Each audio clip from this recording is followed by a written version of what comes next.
Assalamualaikum warahmatullahi wabarakatuh. Perkenalkan, nama saya Salma dengan NIM 220332044 dari reguler 2. Di sini saya ingin menjelaskan terkait landasan pembangunan desa yang mata kuliahnya yaitu perencanaan desa terpadu.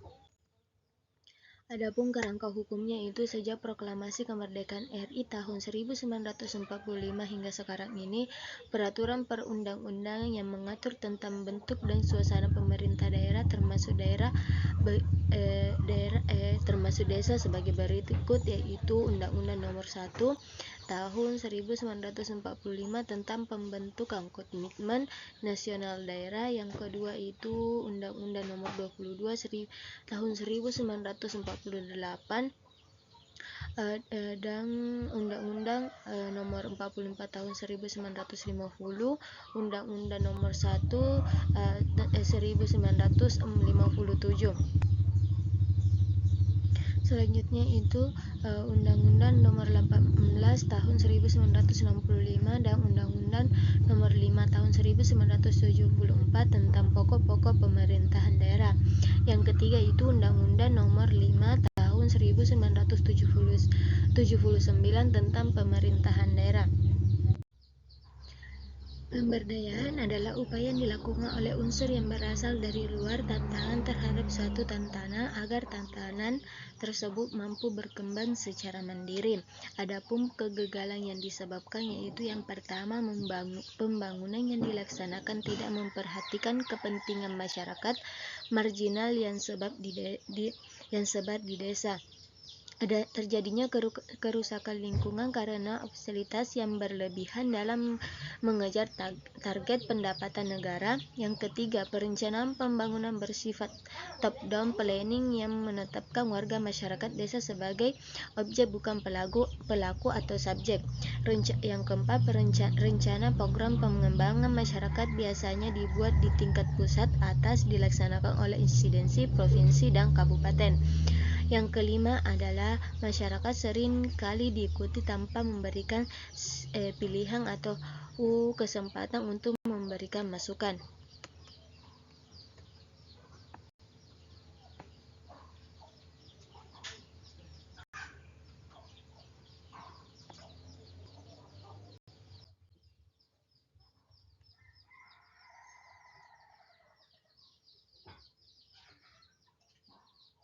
Yang selanjutnya yaitu prinsip-prinsip dasar yang selayaknya dianut dalam proses pemberdayaan penelitian terdahulu. Yang pertama, menciptakan ruang atau peluang bagi masyarakat untuk mengembangkan dirinya secara mandiri menurut cara yang dipilihnya sendiri. Yang kedua, mengupayakan agar masyarakat memiliki kemampuan untuk memanfaatkan ruang atau peluang yang tercipta.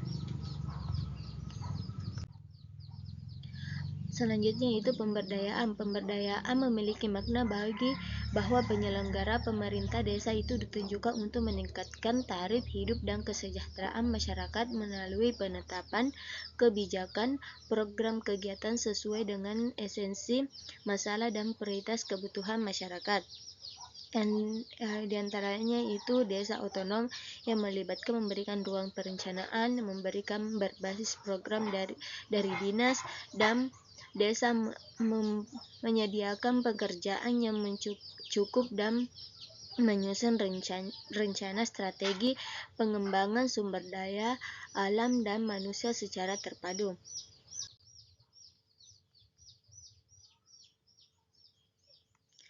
Dan selanjutnya itu pemberdayaan. Proses pemberdayaan perlu dilakukan dengan secara cermat karena setiap tatanan memiliki karakteristik sendiri sehingga tidak mampu strategi yang berasal dari luar tatanan esensi. Bahkan dalam banyak hal tidak jarang bersifat kontribusi. Komponen tantangan adalah suatu yang bersifat sangat tergantung pada nilai, kelembagaan, dan bahkan dengan aspek sosial budaya. Sehingga aspek-aspek ini segoyan yang tidak dirubah serta-merta meskipun strategi tersebut hasilnya di lain tempat cukup efektif. Oleh karena itu, yang diperlukan dalam proses pemberdayaan adalah penyesuaian budaya dan kelembagaan melalui komprehensi registrasi dan teknologi. Selanjutnya itu kemandirian lokal. Pendekatan pembangunan melalui cara pandang kemandirian lokal mengisyaratkan bahwa semua tahap dalam proses pemberdayaan masyarakat desa harus dilakukan secara desentralisasi. Upaya pemberdayaan dengan prinsip sentralisasi, determinasi, dan homogen merupakan kebijakan yang harus dihindari. Karena itu, upaya pemberdayaan yang berbasis pada pendekatan desentralisasi atau menumbuhkan kondisi otonom di mana setiap komponen akan tetap eksis dengan berbagai keragaman diversitas yang dikandungnya.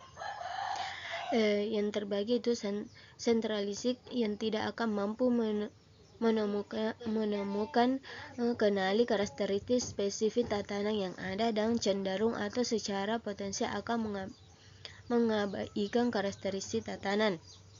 Pemberdayaan masyarakat yang dilakukan secara desentralisasi akan mampu mengakomodir berbagai keragaman tatanan. Partisipasi. Komponen BPP tentang lingkungan dan pembangunan yang dikenal dengan Tree of Eden semester tahun Summit tahun 1992 yang tidak dikelanjuti dengan berbagai pertemuan tentang kependudukan, pembangunan perkotaan, gender, dan pengembangan sosial dan telah memiliki kementerian sebagai pendekatan sentral untuk mencapai Agenda 21 pembangunan berkelanjutan. Pada tahun 1997 dalam pertemuan World Bank dan IMF yang dinyatakan bahwa keikut-sertaan atau partisipasi merupakan agenda pembangunan masyarakat internasional dalam Forum Ekonomi Dunia di Venus. Sekjen PBB menekankan keperluan partisipasi dari dunia usaha dan masyarakat dalam pembangunan sebagai inti tujuan PBB.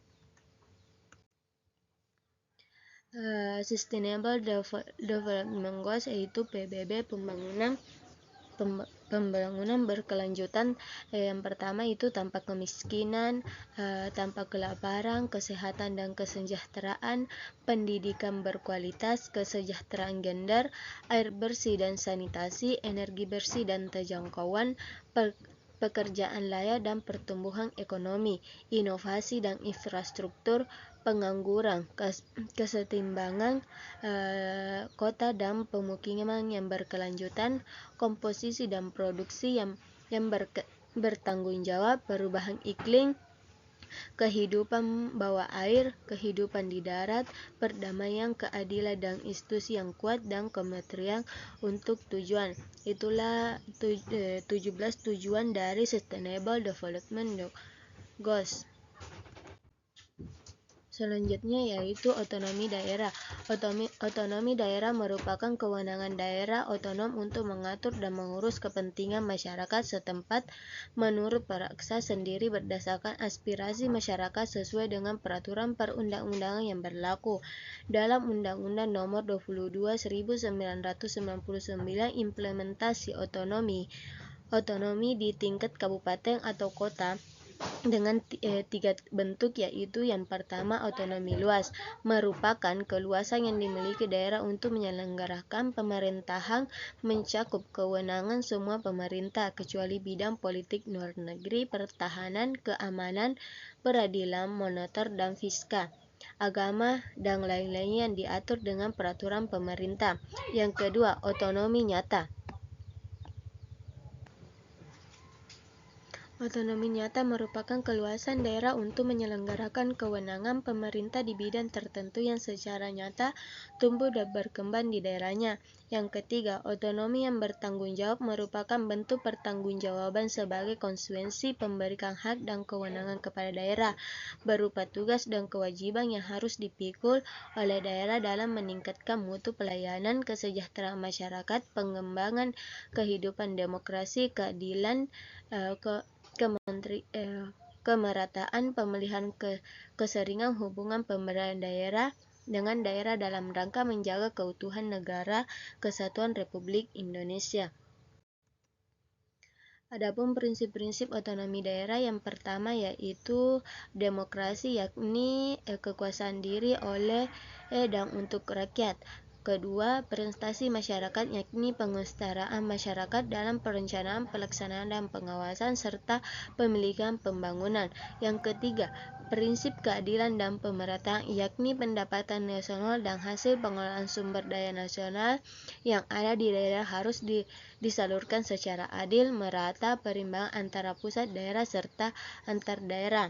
Keempat, mempertimbangkan potensi dan keanekaragaman daerah dalam rangka NKRI. Kelima, kemandirian dan saling tergantung antar daerah dalam wadah NKRI.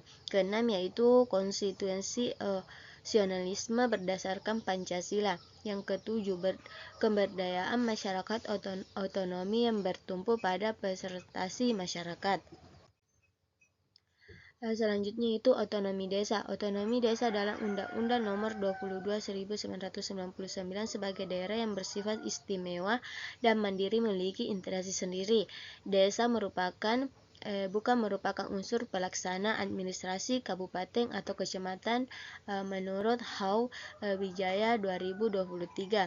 Pengaturan tentang kewenangan pemerintah desa bergeser seiring berkembangnya kewenangan dari pemerintah pusat ke daerah. Pemerintah pusat dan daerah tidak lagi campur tangan secara langsung tetapi berperan sebagai fasilitator, yaitu memberikan pedoman, arahan, bimbingan, pelatihan, termasuk pengawasan, revisasi terhadap peraturan dan APBD. Yang selanjutnya itu otonomi desa. Prinsip utama otonomi desa adalah kewenangan membuat keputusan sendiri melalui semangat kewibawaan yang telah lama dimiliki oleh desa. Salah satu kesatuan wilayah pedesaan selayaknya desa percaya untuk mengurus dirinya dalam unit wilayah kelola desa melalui peraturan yang dibuat secara mandiri. Semenjak masa lampau, ciri paling kuat memperhatikan desa tradisional di Indonesia adalah adanya peranan daya swadaya dan gotong royong. Mulai dari ciri tersebut merupakan modal sosial yang jauh lebih penting dan potensial ketimpangan modal keuangan menurut Mahyanto 2022. Itulah presentasi terkait materi kedua tentang mohon maaf bila ada salah kata. Sekian dan terima kasih. Wassalamualaikum warahmatullahi wabarakatuh.